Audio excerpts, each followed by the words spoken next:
साठी कितीही दिवस लागू द्या असंही उद्धव ठाकरे यांनी म्हटलं। सत्य स्वीकारा आणि निवडणुका रद्द करा असं देखील उद्धव ठाकरे यांनी म्हटलंय। 8 टर्म आमदार असलेले थोरात यंदा कसे पडले असा सवाल राज ठाकरे यांनी विचारला। 89 हजारांनी निवडून येणारे थोरात कसे पडले असा सवाल राज ठाकरेंनी केलाय। याद्या आम्हाला द्या, आम्ही शहानिशा करू असंही राज ठाकरे यांनी म्हटलं। तर निवडणूक आयोगाने जाहीर केलेला कार्यक्रम रद्द करा असं देखील राज ठाकरे यांनी म्हटलेलं आहे। सर्व राजकीय पक्षांचं एकमत होत नाही तोवर निवडणुका घेऊ नका असं देखील राज ठाकरेंनी म्हटलंय। निवडणूक आयोगाने जाहीर केलेला कार्यक्रम रद्द करा असं राज ठाकरेंनी म्हटलंय। सर्वपक्षीय शिष्टमंडळासोबत तासाभरापासून राज्य निवडणूक आयोगाची ही बैठक सुरू आहे। पुन्हा एकदा आपण थेट जाऊयात आमचे प्रतिनिधी कृष्णा सोनारवाडकर यांच्याकडे। कृष्णा, आता आणखी बैठकीमध्ये कोणते मुद्दे आले?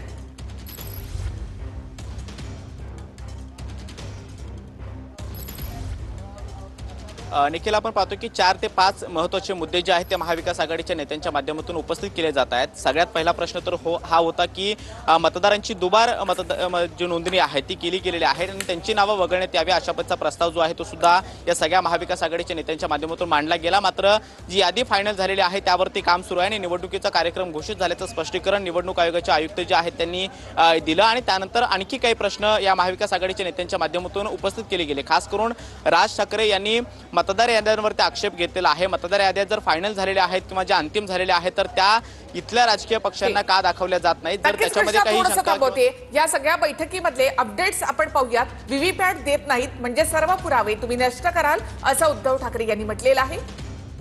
व्हीव्हीपॅट नसेल तर बॅलेटवर निवडणुका घ्या असं उद्धव ठाकरे यांनी म्हटलं। तर कितीही दिवस लागू द्या, निवडणुका बॅलेटवर घ्या असं उद्धव ठाकरे यांनी म्हटलंय। निवडणुका घेण्या एवढंच काम निवडणूक आयोगाला आहे ना असंही उद्धव ठाकरेंनी बैठकीत म्हटलंय। तर मग निवडणुकीसाठी कितीही दिवस लागू द्या असंही उद्धव ठाकरे यांनी म्हटलं आहे। सत्य स्वीकारा आणि निवडणुका रद्द करा अशी मागणी उद्धव ठाकरेंनी केली। 8 टर्म आमदार असलेले थोरात यंदा कसे पडले असा सवाल राज ठाकरे यांनी केलाय। 80 ते 90 हजारांनी निवडून येणारे थोरात कसे पडले असा सवाल राज ठाकरेंनी केला। याद्या आम्हाला द्या, आम्ही शहानिशा करू असं देखील राज ठाकरेंनी म्हटलंय।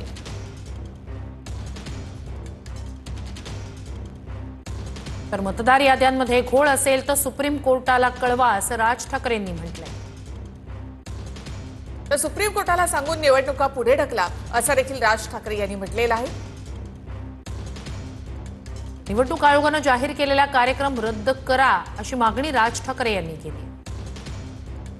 सर्व राजकीय पक्षांचं एकमत होत नाही तोवर निवडणुका घेऊ नका असंही राज ठाकरे यांनी म्हटलंय। आमचं तुमचं करू नका, आमचा निवडणूक आयोग एकच, सत्तेतील 3 पक्षांसाठी काम करताय का असं राज ठाकरे यांनी म्हटलं। मतदान नोंदणी बंद करून लफाछफी कशासाठी करता असा सवाल देखील राज ठाकरे यांनी केलाय। राजकीय पक्षांना अंतिम मतदार यादी का दाखवत नाही असा सवाल सुद्धा राज ठाकरे यांनी विचारला। मतदार याद्यांच्या घोळाची जबाबदारी कोणाची? प्रत्येक जण हात झटकतायत असं उद्धव ठाकरे यांनी म्हटलं आहे। आम्ही कुणाला जाब विचारणार असं म्हणत उद्धव ठाकरेंनी बैठकीत सवाल विचारला। त्रुटी आहेत तर निवडणुका कशासाठी घेता? डायरेक्ट इलेक्शन फॉर सिलेक्शन करून टाका असा खोचक टोलाही उद्धव ठाकरे यांनी लगावलाय। तर उशीर लागला तरी चालेल मात्र बॅलेटवरच निवडणुका घ्या असं राज ठाकरे यांनी म्हटलेलं आहे।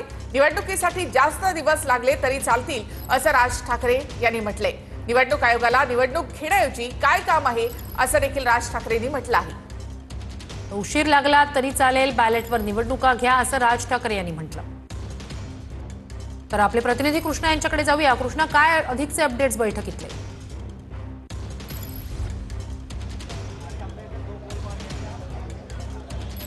श्रुती, आपण पाहतो की जे प्रश्न महाविकास आघाडीच्या नेत्यांनी उपस्थित केलेले आहेत त्याची प्रश्नांची उत्तरं निवडणूक आयोगाच्या अधिकाऱ्यांकडून ते मागतायत आणि या सगळ्या घोळाचा जो काही दाखला आहे किंवा जे काही संदर्भ आहेत, पुरावे आहेत, ते महाविकास आघाडीच्या नेत्यांनी या निवडणूक आयोगाच्या अधिकाऱ्यांसमोर ठेवल्यानंतर आता ही सगळी निवडणूक प्रक्रिया जी घोषित झालेली आहे किंवा निवडणूक कार्यक्रम जो घोषित झालेला आहे तो रद्द करण्यात यावा आणि सुप्रीम कोर्टाने जी काही सुनावणी झालेली होती त्यावेळेला 31 जानेवारीची डेडलाईन दिलेली होती आणि 31 जानेवारीच्या आधी निवडणुका घ्या असं सांगितलेलं होतं आणि आमची मुळात तयारीच नाहीये, आमचं अजून काम सुरू आहे असं उत्तर सुप्रीम कोर्टाला निवडणूक आयोगानं द्यावं असं देखील राज ठाकरे यांनी म्हटलेलं आहे आणि निवडणूक आयोगानं जो काही मतदार यादीमधला घोळ आहे तो सुद्धा दुरुस्त करावा। या सगळ्यामध्ये व्हीव्हीपॅट वरती निवडणुका घेणं शक्य नसेल तर बॅलेटवरती निवडणुका घ्याव्यात आणि बॅलेटवरती निवडणुका घेण्यासाठी जर वेळ लागत असेल तर तो वेळ लागायला तरी सुद्धा हरकत नाहीये, कारण निवडणूक आयोगाकडे निवडणुका घेण्याच्या ऐवजी दुसरं कुठलं काम नाही असं देखील राज ठाकरे यांनी म्हटलेलं आहे। आतापर्यंत आपण पाहतोय ज्या मतदारसंघामध्ये अशा पद्धतीने दुबार मतदारांची नोंदणी झालेली आहे किंवा ज्या घरांचे पत्ते देऊन वेगवेगळ्या लोकांची तिथे वोटर म्हणून नोंदणी झालेले आहेत तिथले पुरावे जे आहेत किंवा हे मतदार त्या ठिकाणी वास्तव्यास नाहीयेत हे दाखले सगळे दिल्यानंतर आता पूर्ण निवडणुकीच्या कार्यक्रमावरती आक्षेप जो आहे तो महाविकास आघाडीच्या नेत्यांनी घेतलेला आहे। आतापर्यंत आपण पाहिलं की महाविकास आघाडीचे नेते असतील किंवा इंडिया आघाडीचे राष्ट्रीय स्तरावरचे नेते असतील त्यांनी जेव्हा वोट चोरीच्या मुद्द्यावरनं निवडणूक आयोगावरती आरोप केलेले होते त्याचं स्पष्टीकरण निवडणूक आयोगाच्या माध्यमातून सोशल मीडिया किंवा त्यांच्या लेखी स्वरूपामध्ये मिळालेलं होतं। मात्र आता निवडणूक आयोगाच्या अधिकाऱ्यांना समोर बसवून त्यांच्यासोबत एक संयुक्त बैठक घेऊन महाविकास आघाडीचे हे सगळे नेते जे आहेत ते महाराष्ट्रामध्ये प्रश्न विचारताना पाहायला मिळतात आणि त्या सगळ्या प्रश्नांची उत्तरं सध्या तरी निवडणूक आयोगाकडे नाही आहेत। त्यामुळे या सगळ्या प्रश्नांचं किंवा त्यांनी उपस्थित केलेल्या शंकांचं नेमकं येत्या काळामध्ये काय होणार, निवडणूक आयोगानं जो काही कार्यक्रम जाहीर केलेला आहे त्याच्यामध्ये काही बदल केले जाणार किंवा मतदार यादीमध्ये जो घोळ महाविकास आघाडीच्या नेत्यांच्या माध्यमातून दाखवला जातोय, खास करून राज ठाकरे यांनी मतदार यादीमध्ये घोळ झालेला आहे आणि त्यामुळे दुबार मतदार असतील किंवा ज्या पत्त्यावरती मतदारांचं वास्तव्य नाहीये तिथे मतदारांची आणखी एक ब्रेकिंग आहे ती आपण पाहूया। तर उशीर लागला तरी चालेल, बॅलेटवर निवडणुका घ्या असं राज ठाकरे यांनी म्हटलेलं आहे। निवडणुकीसाठी जास्त दिवस लागले तरी चालतील असं राज ठाकरे यांनी म्हटलं आहे। निवडणूक आयोगाला निवडणूक घेण्याऐवजी काय काम आहे असंही राज ठाकरे यांनी सवाल केलाय। उशीर लागला तरी चालेल, बॅलेटवर निवडणुका घ्या, निवडणुकीसाठी जास्त दिवस लागले तरी चालेल असंही राज ठाकरे यांनी म्हटलंय। तर निवडणूक आयोगाला निवडणूक घेण्याऐवजी काय काम आहे असा सवाल देखील राज ठाकरे यांनी केलेला आहे। व्हीव्हीपॅट देत नाहीत याचं कारण काय असा सवाल देखील उद्धव ठाकरेंनी केला। उशीर लागला तरी चालेल, बॅलेटवरच निवडणुका घ्या अशी आग्रही मागणी या ठिकाणी राज ठाकरे यांनी केली आहे।